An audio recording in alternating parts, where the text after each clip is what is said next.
Blog Talk Radio.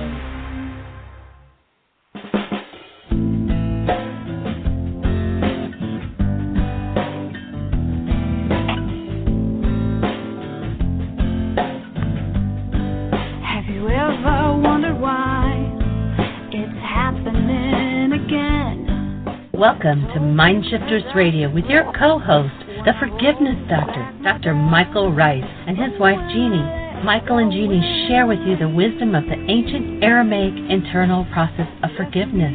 They offer tools and support 5 days a week. They will support you in building a solid foundation within yourself to live in pure love. In Aramaic, Rachma. Michael is the author of Why Is This Happening to Me Again? For more information on Michael and Jeanie, please visit www.whyagain.com. And now your co-host, the Forgiveness Doctor, Dr. Michael and Jeanie Ryce. To the brightness within you and the truth that is rooted within me. Hi, and welcome to Mindshifters Radio with the Forgiveness Doctor, Dr. Michael Ryce. Today is our Memorial Day celebration 227. Michael will talk about that here in a little bit. We have a second-time listener in the chat room, and she asked, are we going to take questions in the chat? And I said, absolutely. So we'll get to that after we welcome Michael to the show. How are you doing? Good morning. Good morning. Welcome to the show, everybody. Or actually, good afternoon. Somehow or other, when we did those shows out in the West Coast in the morning all the time, it still rings in my brain. So anyway, welcome to the show. Our invitation for Memorial Day, the reason for mentioning that, as we do every day, is the invitation for you today to be willing to look at something in your life that you hold, that you're blaming somebody else for, that you're willing to deal with, to be responsible for, to look at, and to stop playing the pretense, playing the game that what you're feeling is caused by something outside of you, and instead of blame, taking responsibility and forgiving. And our conversation about forgiveness has to do with changing what's inside of us, not the idea of letting somebody else off the hook because of what's happening inside of us. So our invitation to you and for everybody on the show each day is, what's something in your life that you're actually willing to own and stop pretending you're an innocent victim of and let go of it? Finally actually get done with it. And so that's our invitation. If you're not familiar with that conversation, on the right-hand side of the page, you'll see a link on www.whyagain.com that says download worksheets. And the first 4 links under that section, you'll find the whole story of how to do forgiveness from the Aramaic point of view, how to go inside yourself and to remove what never belonged in a human system and to stop the pretense that what you felt over and over and over all your life has to be due to your current circumstance and somebody else, and recognize that it's about you, it's yours. It's time to forgive, time to let it go, time to be done with it and get on with your life. So here we are. With that invitation, we're delighted to be sharing the show with you. We're here to support you. Questions, thoughts, answers, ideas. Our call-in number is 646-200-4169. 646-200-4169. We'd love to have your questions. And you've got some questions in the chat room, Jeanie? Well, actually, Danielle has – there she's back. She said she needed to refresh her webpage. So, Danielle, whenever you can get your question typed in, we will absolutely take it. We'll be glad to try to answer it for you. Dr. Tim is on, and he says in the chat room he had a great Mindshifters group again last night. So perhaps he'll talk about that while we're waiting for Danielle to put her question in. Welcome, Dr. Tim. How are you this afternoon? Quite well, thank you. Awesome. Quite well. Listened to the show on Monday and missed it yesterday because I had a meeting I had to be in. But last night we had another 12 people plus myself in the Mindshifters group and listened to the second half of Getting the Stress You Need. And just had some fabulous discussion and insights that people were having after that, because of so many people were new to the idea of canceling a goal and being able to frame a goal without setting it and let it sit overnight. And it was just We had people who were crying, people who were shaking, people who were taking notes furiously. It was just fabulous. We did quite a bit of discussion about how the goals were such an important part of managing our stress and how they're such a core part of the reality management worksheet process, and people were just getting it at a new level all over the place. That's fabulous.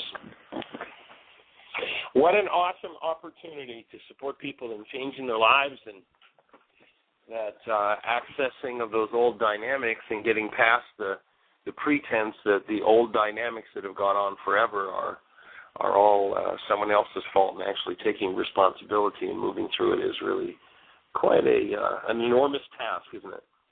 Yeah, and it was very powerful last night because there were 5 people who've never been to a meeting before. And so they were just at different levels of getting it and being confused. And one woman asked some fabulous questions about how would I blend this getting the stress you need, the mind goal management worksheet, with the Franklin Covey planner training that I've used to try and get my life on track. And that opened up a whole bunch of good comments and questions from other people who were basically just blown away by the presentation. You know, if you haven't had any exposure to this work before and you come in for the second half of that DVD lecture and you do the visualization or meditation of canceling all past unachieved goals, it can get kind of overwhelming. And we had some really good support from the existing group members who've been there before, 6 or 7 of those, and 5 people that had never been there before, and it was just fabulous. We had one woman who came up to me afterwards and said she's done lots and lots of therapy over the years, and at one point she was diagnosed with terrible fibromyalgia, and she went ahead and got into yoga. And she said now she has, because she's practiced yoga and developed it and really poured herself into it, she's got no more fibromyalgia. And she thought that she really had worked on all of her issues, and she was completely blown away by what she heard in the lecture last night, and she's overwhelmed. So we gave her some breathing to do, and we directed her to the website, and it's just fabulous stuff. Very cool. Well, and for anybody who happens to be in South Florida, that's the workshop I'll be doing Friday night here in Fort Lauderdale. So come and join us. It'll be a free open workshop. Tonight we're doing codependence to interdependence. And then Friday night we'll do getting the stress you need. So we'd be delighted to have you come and join us. I also thought I'd mention that yesterday I got to listen to part of a radio interview through one of the Unity online internet networks with Jim Stacy. Right. I remember that name. And one little piece I took away from it that really feeds into a lot of the work you do and things you talk about, that what I see going on out there in the world has more to do with what's going on inside me than anything out there. And so this one little... That's such a piece for somebody to get a hold of and stop laying it on current circumstance. It's unbelievable. It's interesting. I did healing through relationships last night, and it was kind of a shocker, I think, for people as I talked about how people will go through relationships where they've been, abused and beaten and raped and, la, la, la, la, la, la, la. They carry that into the relationship that's current, expecting to be in a conflict-free relationship, and then wonder why their partner isn't perfect and why it's all that other person's fault that they're dealing with and feeling all the things they're feeling. So I wasn't aware that Jim Stacy was on that track. Oh yeah, he's been growing into it, and one of the pieces that came out, and it was from the host rather than Jim, the host offered that one of his favorite ways to strengthen and develop that within my awareness is to add these 3 words to every thought or statement I make. And those 3 words are just like me. So if I'm observing somebody and I say, oh, what a magnificent, loving gesture that person just did, just like me. And if I'm watching somebody drive like a lunatic and I say, that person's got their head where it doesn't belong, just like me. Because if I didn't have it within me, I couldn't recognize it in another. It's one of the big pieces from Way of Mastery, and of course in Miracles and in your work you talk about everything that comes out of my mouth is about me. It's about my brain cells firing and creating pictures and images of things on the outside that I think I'm talking about, outside material or people outside myself, and it's really all about my reaction to the stimulus they provided.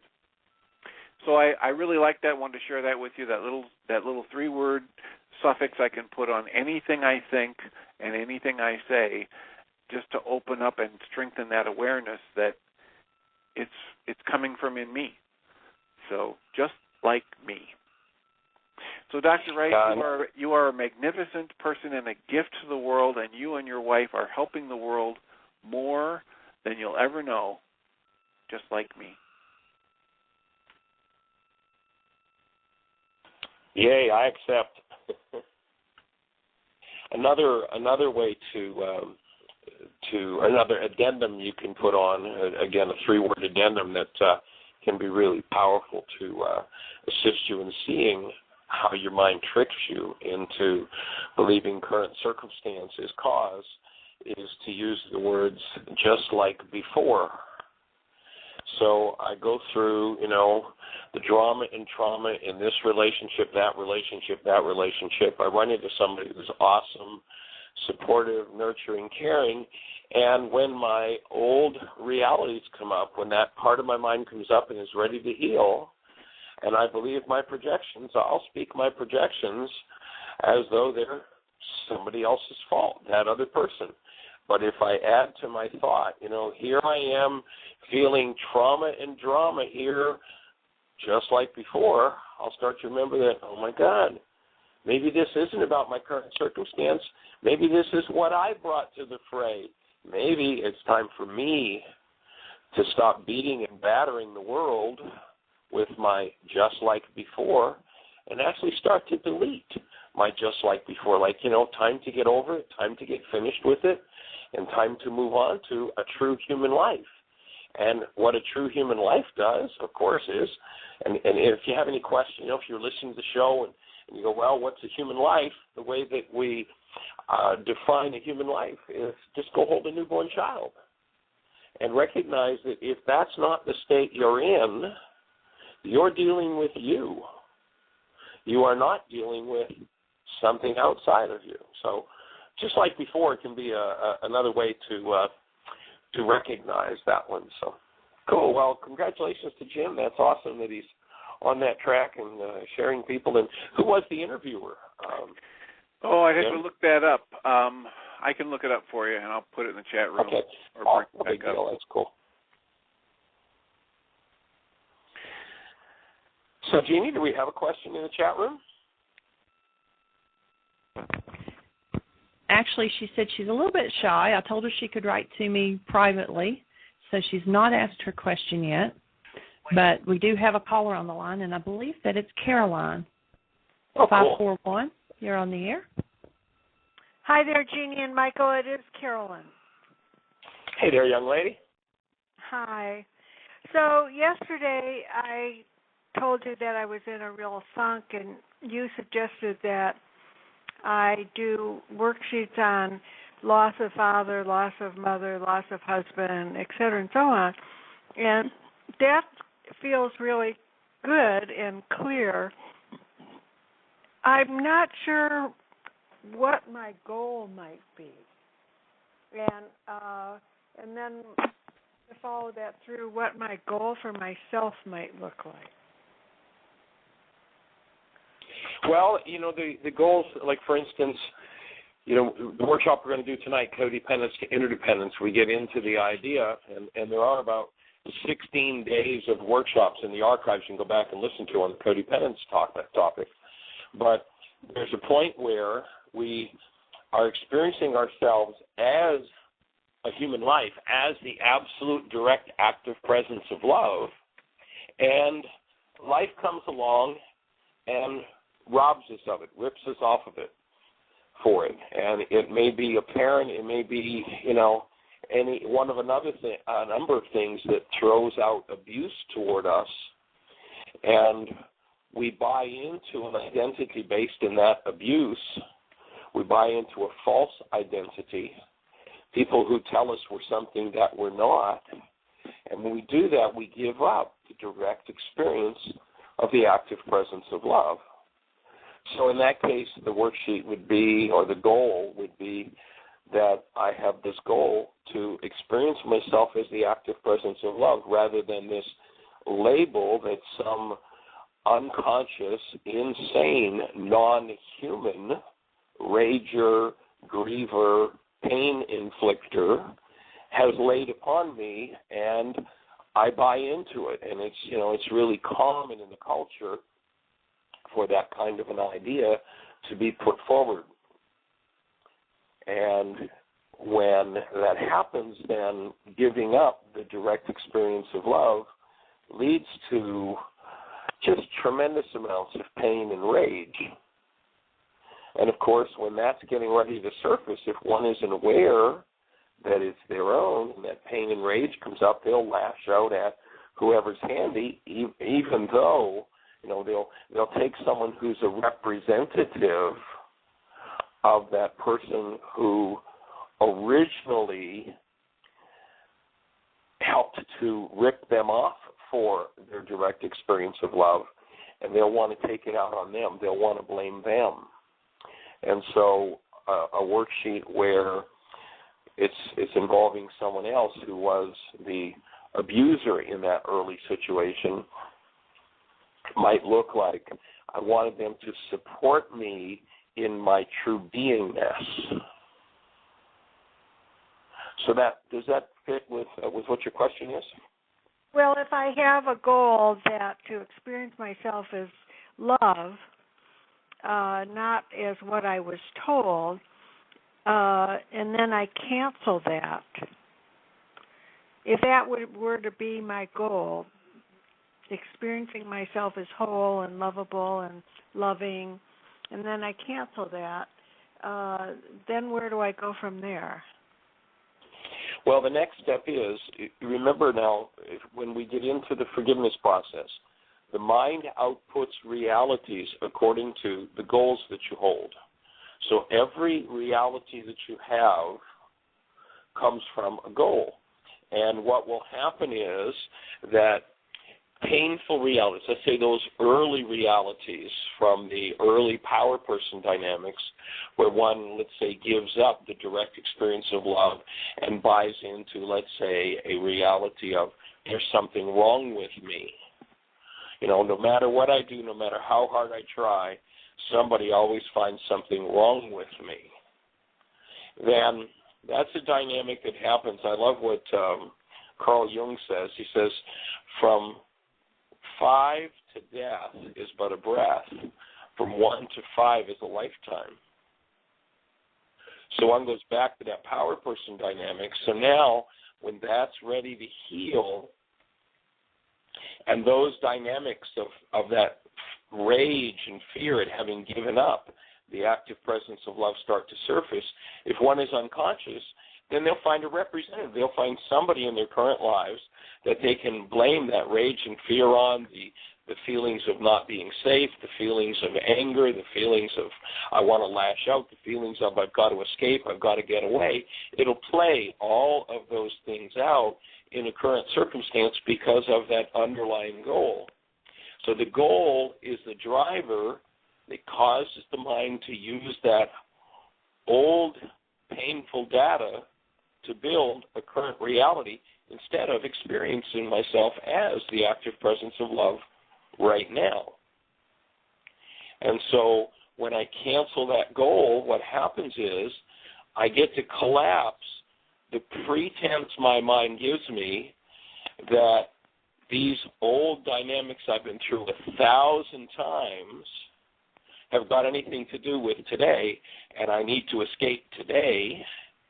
When I cancel that goal, I collapse that projection on whoever it is that I'm blaming currently that I want to make the problem in my life. And when that collapses, then you have the next step. That's step 5 in the worksheet. I cancel my goal to be supported in living as the active presence of love as I was designed to. Then the second step in that process is there's a power in me that in the ancient Aramaic was called rukudukucha. It's you might say, a super processor, something that can reach down into deeper and deeper parts of me and let loose of what never belonged. And so I invite that power to go to work. Relative to the levels of genetic and environmental drama and trauma that most people carry, the ability of conscious awareness to process these things is like a pea brain. So you want to collapse what's going on in the pea brain, and you do that by canceling the goal. Not because you don't want the goal. You cancel the goal because it's what causes your mind to use the old painful data to create the pretense that your old pain, and stop and think about the painful circumstance that you're saying belongs to Charlie. Charlie would be different. I wouldn't have to feel this way. And then go back, if you've known Charlie for 6 years, go back 6 years ago when you met Charlie and he was awesome and he was wonderful and wow, what a guy. And then watch how you gradually eroded your brain's image of Charlie with all the same old stuff. Own and acknowledge, geez, I felt this way. God, I knew these feelings very intimately before I ever met Charlie. Maybe it's got nothing to do with Charlie. Maybe this is mine. Maybe it's time for me to get off it and wake up and get over it. So I cancel the goal. I invite that power, higher power, rukudukucha it's called in Aramaic. I invite that power to go to work in me at deeper and deeper levels to clean this up, because when I look back, it's been going on in my bloodline for generations. And I allow myself to go into process and to move those energies. And I stop battering out and lashing out at whoever I'm currently projecting on, and I take responsibility and go, oh, geez, that's right, excuse me, Charlie. Yeah, I knew all of this very intimately. In fact, now that I think about it, geez, you haven't done a damn thing to deserve this. What am I doing? Oh, my God. And you get to start to clean that up. So that's the dynamic of forgiveness from the Aramaic. Does that make sense to your question? Yes, it's great. And then so I see where I'm holding on to all this, these stupid things. And then I ask for help giving them up because they don't belong to me today. And then how do I finish the worksheet? Well, I've asked for the support of that power. Okay. And now I'm looking at, okay, so now that I've let go of that, what do I feel? Okay. And my feelings might go in one of two directions. I might feel worse. I might go deeper into that which I never wanted to deal with in the first place, that which has been going on for 1,000 generations. Or I might be in a space of feeling lighter. Oh, man, what a relief. Am I ever glad to let go of some of this? So I detail what I'm feeling, and then I look at the circumstance. I look at the situation. I'm doing this worksheet on Charlie, and all of a sudden I go, geez, here I've been accusing Charlie of abusing me, and God, he's done nothing but care for me and love me from the beginning. And I brought, God, when I think about that first relationship and what happened there, and I think about that second one, I think back to my power person, I think back to, oh my God, and you start to get some insight as to what's happening there. And then you create a new goal in relationship to Charlie. And the new goal might look like Okay, so what I'm going to do is, my goal is I'm going to be responsible with Charlie. And whatever my mind is telling me, I'm going to function like a human being and speak lovingly, gently, and respectfully to Charlie. Okay, rather than do the same kind of abuse that my power person did to me. Thank you very much, Michael. That's really clear. Thank you very much for your help. Job. That's what we're here to do. We're here to support you in it, and of course, to really, it takes some really genuine and deep level work to, when you're moving through those layers, to refrain from lashing out and blaming current circumstance for the fact that, you know, this is happening to me again, and in fact it's that I'm doing it to myself again. And of course, the stimulus of the world will always show us exactly what's up for healing next. Well, I don't lash out at others. I lash out at myself. Right. Well, that's lashing out. Yep. And you know, that's like when the power person isn't there to do it. If you've learned that this is what I deserve, then you do it to yourself. Right. And there's this internal hallucination of, well, this is what I deserve, therefore. And it's the same dynamic, precisely the same dynamic. So that's where the worksheet would be on yourself. So Carolyn would be number 1A. Mm-hmm. Okay. Thank you so much, Michael. Delighted, glad to be on the team. And, you know, one of the things that we invite you to do is to make sure you keep breathing, because that is, at this stage in the process, absolute key to keep the breath moving. Okay. Thank you so much for your time. Hey, we're glad to be here, and we hold the space. Thank you, Michael. Blessings. Bye-bye. And, you know, Carolyn? Yes. Still with us? Yes. What town are you in? Ashland, Oregon. Okay. Are you availing yourself of the support groups that are going on there? Yes, I go to Julie's support group. Good. Awesome. Good. I just wanted to make sure you had some support. That's fabulous. And Julie is just doing some awesome stuff with people in terms of taking these tools and making them her own and supporting people. So glad that you've got that support out there. It's a difficult process to do totally on your own. And, you know, there's a wonderful African proverb that I love to quote that says, if you want to go quickly, go alone. If you want to go far, go together. And those people who are engaging in this process and maybe are off somewhere on your own, we'd invite you to start a support group. There's a lot of information on the website about initiating and getting a support group going, and take advantage of that. Use the radio show as support for creating a supportive group of people around you who are in the process of using these tools, because it's so invaluable. And I suspect Dr. Tim's back on the line, and he may have a thought or two to add to that if he's with us still. A thought or two about the support groups? The power of a support group, yes. Yeah, it really is something that goes beyond words in a heartbeat. The people who come regularly are commonly commenting about how the insights they get from listening to other people do their worksheets are exactly the issues that they were struggling with but didn't know how to put words on. Or it's an issue that as they watch somebody else deal with it, all of a sudden they feel themselves move to tears, and they didn't even realize they had that issue. So it'll stimulate them to do some worksheets on it.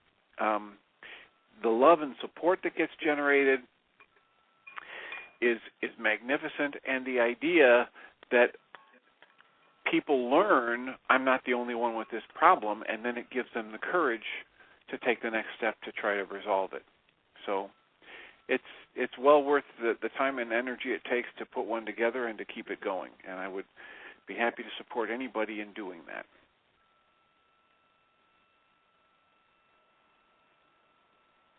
Are you there? Do you have any questions, Carolyn, for Dr. Tim? No, that's wonderful, and I'm so grateful for Julie. Carolyn, how many people do you have attend that group on a regular basis? Well, we're just a small group, maybe 3-4 people. Okay, well, for the first several years that I did the group here in Cary and Crystal Lake, that's all we had. We'd have 3 or 4, sometimes 5 in a week, but stick with it. And even if it never gets to be a larger number than that, the value to the individuals who are there helping, supporting each other, remove the garbage in their lives is beyond measure. Right. Oh, I'm going to stick with it for sure. Thank you so Very much, cool. Michael. Delighted.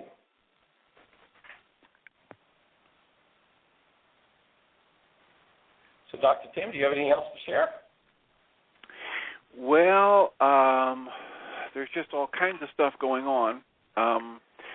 The gentleman who was on the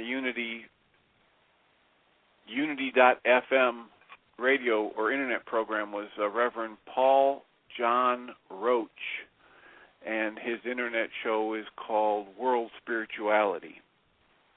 And he had Jim Stacy on yesterday, and it was quite a fascinating discussion about the role of the shadow in our lives and how most of us have been taught to think of it as a bad thing, and that the only way to make good use of it is to accept it and learn to integrate it and deal with the information it offers us as like a compass for where I need to do more work rather than rejecting that part of me as bad.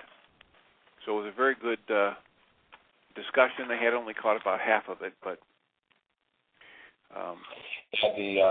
the rejection of it, or even worse than the rejection of it, or I guess it would more be hand in hand with the rejection of it, is then blaming somebody else for it, and sure that somebody else is the reason that the shadow's going on inside of me because I refuse to embrace it in myself. And, if you get really honest, I love what all the way back 2,000 years ago in the book of James says, stop your denial. It's like, get off it. You've been doing this all your life. Stop the blame game and start to be responsible and start to move through it.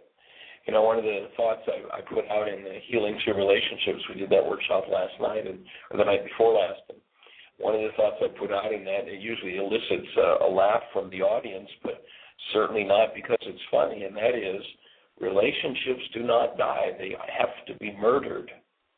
And we murder our relationships when we take current events.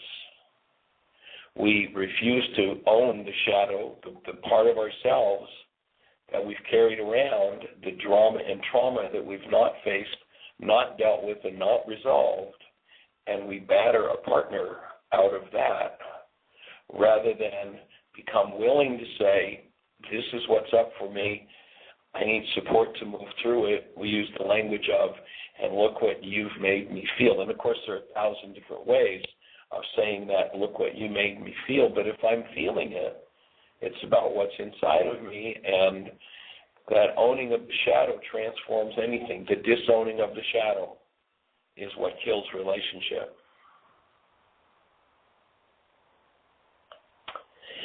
So, Jeanie, do we have questions in the chat room? No, there's not a question there, but we do have another caller, area code 347. You're on the air. Hello. Hello? Welcome to the show. What's your name and where are you calling from? I'm calling from New York. Welcome, and your name is? My name is Darlene. And Say it again. I'm calling about Darlene. Dali, nice to meet you. Welcome to the show. Hi. I'm just calling about someone that I'm speaking with. He has interest in me, and I'm just wondering what are his true feelings towards me. I think the show that you're actually looking to call into, we're on the Angel Radio Network where Carol Guy has a show on Monday mornings at 11 o'clock and on Friday mornings at 12 noon. And she does the intuitive reading type of thing that I think you're looking for. In this show, our focus is in supporting people in learning forgiveness. It's not, we don't go into the arena of intuitive reading. So if you call back into this same number on Friday between 12 and 1 o'clock, you'll find Carol, and that's what Carol does. That's Carol's show. Okay. All right. Thank you. Thanks for being with us, though.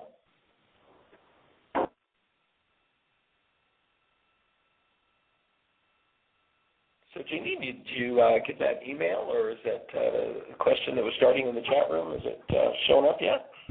No, she actually is now out of the chat room, so I don't know if perhaps she was listening from work or something. But she has disappeared, and she's not sent me an email, so I guess we just hold the space for whatever it was that was up for her, and maybe she'll come back in. Their call-in number is 646-200-4169. If you want to talk to Michael, press 1.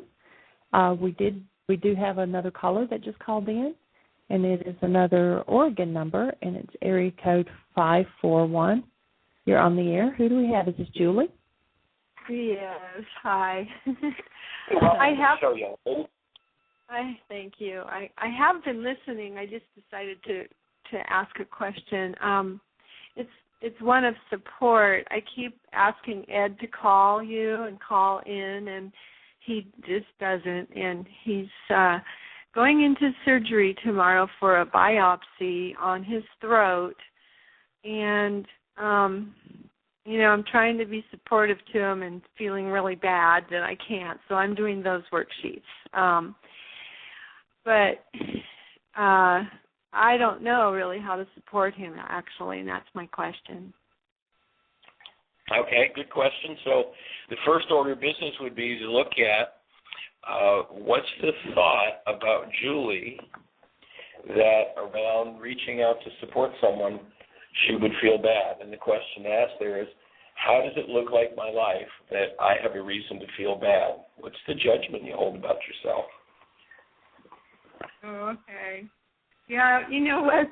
That mind shifter you had me do yesterday, which I'm doing today, it does get into all these reasons I have to make me feel bad. Thank you.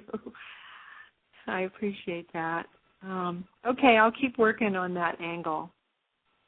So the thing to do is that as long as I've got an old unconscious thought, remember we talked about the statistic that says that in our brain we have as many potential connections as, 800 times the number of known molecules in the universe, the whole universe.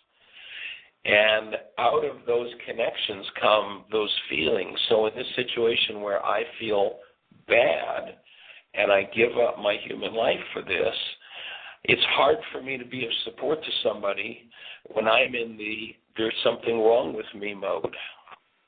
Mhm. And so as you forgive that, as you let go of your capacity to hold such judgments about yourself that there's something wrong or deficient or bad or, inherently whatever that your culture has taught you, that you let loose of that, and then all of a sudden being shows up, and this being shows up, there's that space of support. There's that space of intuition where you can hold to the active presence of love. And the thing that inhibits the ability to hold to the active presence of love, which is that space of support, is all the judgments that I make about myself. And of course, they're usually just a replicate of what the power person did. And if my power person isn't around to do it to me anymore, it's become an unconscious habit. I just do it to myself. Okay. Yeah, and I had a power person in my life who was sick, and I had to take care of all the time. I thought I did. I thought that was being a good girl, So I'm going to get myself free of the dictates of that I've replicated in my own mind and continued to project, thinking that was the right thing to do. Yeah. I'd support you being able to forgive all of the dynamics that came from the caretaking that you did with that person who was ill. Okay. That becomes a pretty complex set of judgments about self, about them, and also entails the loss, especially if it was as a small child, entails the loss. And then if the messages that came from the power person, were things like, well, no matter how hard you try, there's always something wrong with you. No matter how good a girl you are, and oftentimes this good girl thing comes from, no matter how good a girl you are, we know underneath it all you're going to do something bad. And we know you already did, and we're going to treat you just like that's what you've always done. And, of course, we come to expect that, decades later, when those brain cells fire, all of a sudden we're lashing out at somebody, ourselves or someone else, for the fact that that's in us, refusing to be responsible and refusing to move through it. And the idea of the work, of course, is to move through it and to make sure that as you are in that kind of process,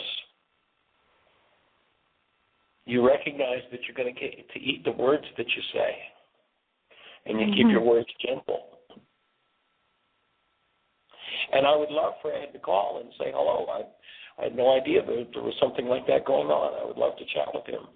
Well, I think he texted you a week or two ago about things were getting worse, and, he's been waiting, and I've been telling him we'll call, because sometimes Michael doesn't get his text, but he tends to just wait for everything to come to him because he doesn't ask for himself, and that's what a lot of this is about. So in my projected view, okay, what I can see that are the contents of my mind.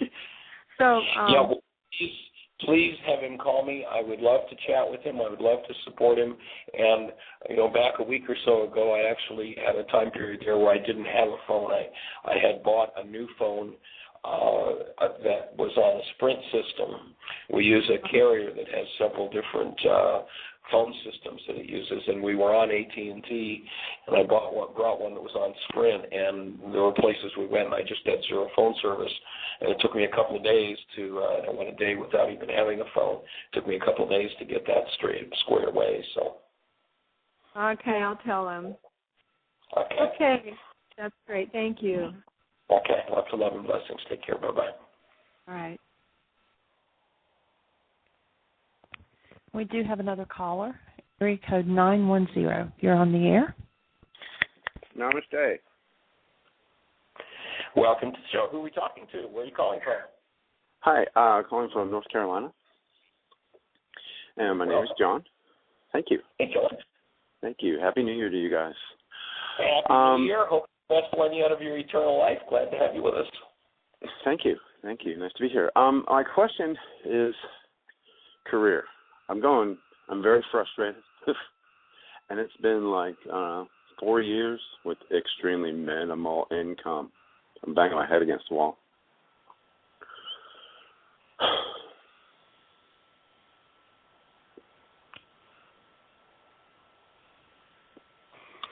Are you breathing, John? What's happening? Yes, I'm breathing.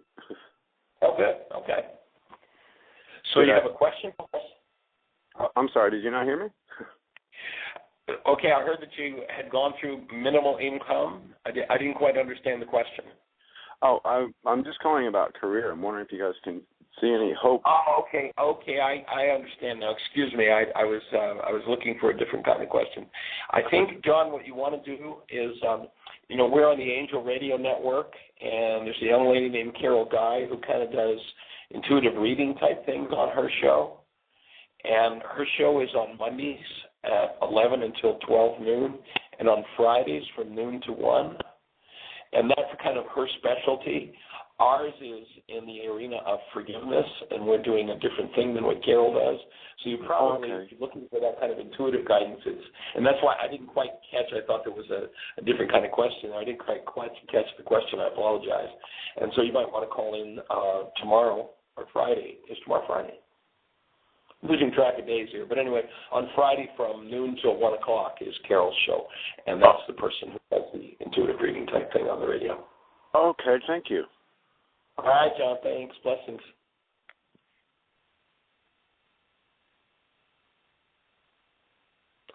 So, Jeanie, anything happening in the chat room? Is David with us today? Tim and David are both on. There's no cool. other questions in the chat room. Okay, well, we haven't heard David's voice yet. How are you, sir? I'm doing well, Michael. Doing very well. Nice to hear Tim's voice on there, Jeanie, and the participation from the listening audience. And my support is about holding the presence. As people get involved in doing their work, I was thinking earlier that this radio show is called the Mind Shifters Support Group, and from my perspective, is designed and created for people to have that support. And in the same way of having a support group, when they meet, then it's about the involvement of everyone that's in the group. I would guess that it was always a challenge for me. Let me put it this way. It was always a challenge for me as being a group facilitator to encourage and invite other people to participate into it rather than it being more on a lecture basis, that it was about interacting with each other. And so for the folks that are listening and are in the chat room, then I encourage you to involve yourself, take it the next step by either asking a question and or calling in and having that interaction on another sensory level, for that's what that accelerates the learning process. And often I hear people talk about and refer to that they want the answers and they're willing to listen to the answers, and it really is it gets to the place that taking some action and moving towards that. Without that, then it just becomes some more intellectual and understanding at that particular level. So I just encourage people to call in and to use this as their support group on a daily basis. I mean, it's really quite remarkable to be able to have this opportunity every single day without leaving the house or being at a work area, to be able to take out a few minutes and to ask a question and to interact in order to make that shift. I mean, 5 days out of 7, that's pretty remarkable. So if you're listening in, please call. And that resistance of conversations, of making the call, is part of the process of the new learning, just to be able to take that step through there. So that's where I'm at today. Cool, for sure. And we're actually looking at doing Saturday and Sunday shows as well, and they would be pre-recorded. There wouldn't be a live call-in show, but to replay some of the best shows that we've done in the past, so that the work is available 7 days a week. That way, that kind of support. So, and our calling number, of course, is 646-200-4169. We would love to hear from you. And Jeanie, do we have a caller? Do we have anything happening in the chat room? Someone had just asked, they said you mentioned that there were 16 days of workshops in the archives, but I wrote back and I gave them the link to the main page of the archives. There's actually a year's worth of archives, but I think they were referring to I don't know how many we did, around 16 days of codependence. And so I said those began April 27th. And so if that was what they were looking for, that's where they'll find those. But there's no other questions, and nobody has their hand up. Okay, well, and so you can go to www.whyagain.com, and there's a link to the radio show. If you click there, you'll see down at the bottom of the page a link that goes to archives, gives you the links to January, February, so it's laid out through the whole year, and we are approaching the point where we'll have a full year come the end of this month. We started the radio show at the end of January. I think it was it the 28th of January, Jeanie? No, it was, let's see, hold on. I think it was like the last day. We only had like 2 days of shows or something. But, right, I think it was 28th, 29th, something like that. But looking anyway, over there now, it was the 31st. Oh, 31st, okay. So at the on the 31st of January, we'll have a year of archives out there, and there are, if I remember correctly, 16 days where we addressed the issue of codependence. I've had several people who've really listened to those shows.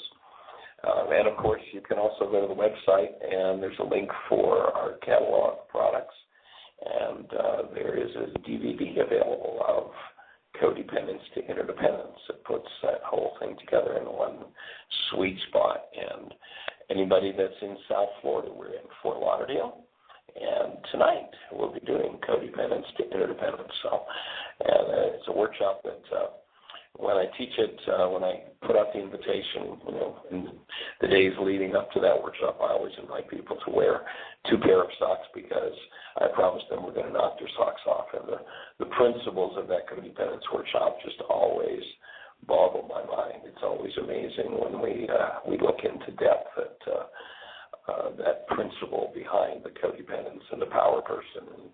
And, when you recognize that there is this power person dynamic in your life, and if you're living out of what we call carbon-based memory or the body's mind, there are really only 3 choices available, 3 things, 3 types of behaviors that you can do in your world.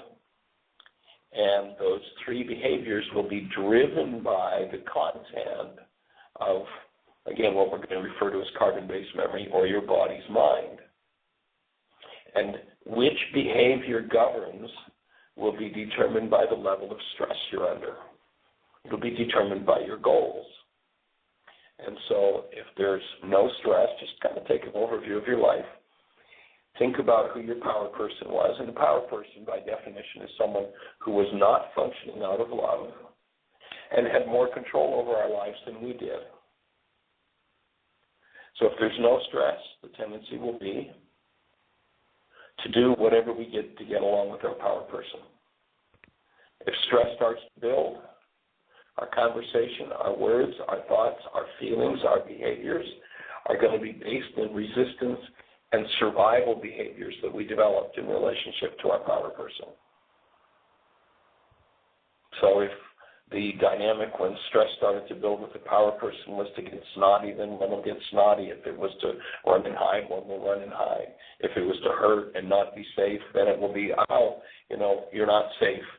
On and on will go the list. And then the third level, when one reaches an ultra-stress level, then one will take on and do the behavior that the power person did that they hated the most. And they'll be oblivious to it. They'll be unconscious that they're even doing it. So let's say the power person was always dissing you. You couldn't do anything right. Then the tendency will be to turn around and find somebody to diss. Somebody who can't do anything right, no matter what. You could be, your partner could be a combination of Mother Mary and, Mother Teresa and Yeshua himself. And you'd find something wrong with him or her because that's what's going on in yourself. We're kind of coming full circle with Tim's comment about the radio show he listened to yesterday, where everything that shows up in the mind, every reality your mind serves you, tells you more about the content of your mind than the world you think you're looking at. And if you're not functioning out of the active presence of love, if that isn't what's filling your physiology, then be honest with yourself and look at your stress level. And if your stress level's high, pick your words carefully and gently, especially with your friends, because this is where relationships are destroyed. Because what you'll tend to do is to do to that person you say you care for the most exactly what your power person did to you. Now, most people don't believe that about themselves because they're unconscious when they do it. They just, no, not me, I wouldn't do that. You do that. Come out of your denial. Own that. And you get a chance to change it. Stay in denial, and you get to kill another one. Michael, we have one more caller. Oh, cool. Let's go for it. Area code 336. You're on the air. Hey, Michael. Welcome to the show. Who are we talking to? This is actually Katie. I called yesterday. Okay, Katie. Hey, I was thinking that maybe I would ask a question that I forgot to ask yesterday since a few callers are calling in for the wrong show. I wanted to ask you, you talked about the difference between following your intuition and emotion yesterday, and that you were going to talk a little more about the difference between the two. And one of the question I have is, so I'm in a relationship, and my intuition is kind of telling me that I've learned what I need to learn from the relationship. I've been doing a lot of the forgiveness work, and I've kind of figured out what we're mirroring and projecting, which is almost exactly the same thing, back and forth. So it's kind of like I feel like I've learned what I need to learn from the relationship, but I'm thinking since you infinite number of worksheets, and you're always constantly working at peeling away these layers, how do you know if it's your intuition or if it's just an emotion that's kind of telling you that the relationship is over? How do you know if a relationship is really over and you've learned what you need to learn and move on? Well, it's going to take discernment. There's no ABC rule that I know of that you can determine which that is. You're going to have to, through your own discernment, decide whether you're in intuition or whether your mind is playing the game and the pretense. But the one thing you do know is that if you're feeling something that is less than love, that you've got more work to do. And, right. If you say, well, and this culture gives us this thing of, well, I learned my lesson here, I need to go, and that may well be simply another dynamic from the power person. One of the biggest issues on planet Earth is the issue of leaving. Like, for instance, virtually everybody is pre-programmed for that. They die. Dying is leaving. And so you might want to do some worksheets, some forgiveness work around leaving to see if that's simply carbon-based memory prompting you from those old dynamics. You might want to take a look at and see if there was ever any abandonment from your power person. And if you're under stress, then the tendency will be to abandon. It's like, okay, I'm out of here. Right. And so that there's some work you can do in that regard. And if you decide that, okay, it's time for me to move on from this relationship, what we usually suggest is just make sure you keep doing your work, because if you don't, you're going to have to go back and find another space in which to play those dynamics out. And, the mind that's in any form of hostility or fear is always in an hallucination. And in its hallucination, it actually believes that what's going on inside of it is true about the pictures that its mind is showing it of others. Right. Instead of, as Tim started out the show with the thing from Stacy yesterday, where the realities that show up are telling us what's going on inside of us. They're not telling us about the external world. Right. That's what I'm trying to do. I'm trying to see, okay, well, will I feel totally neutral with this person and just have total love and compassion for them? Well, how do you know? Like, I know a lot of people don't stay in a relationship, for their whole life, but you can if you're doing this work, if you, I guess from experience, from people that you've worked with, do they ever say the common thing? Can you hold that thought? We're down to Sure. about 30 seconds, so we're going to need to close the show. But it would be awesome to start the show tomorrow with that question if you'd call in with it. Okay, sure. Okay.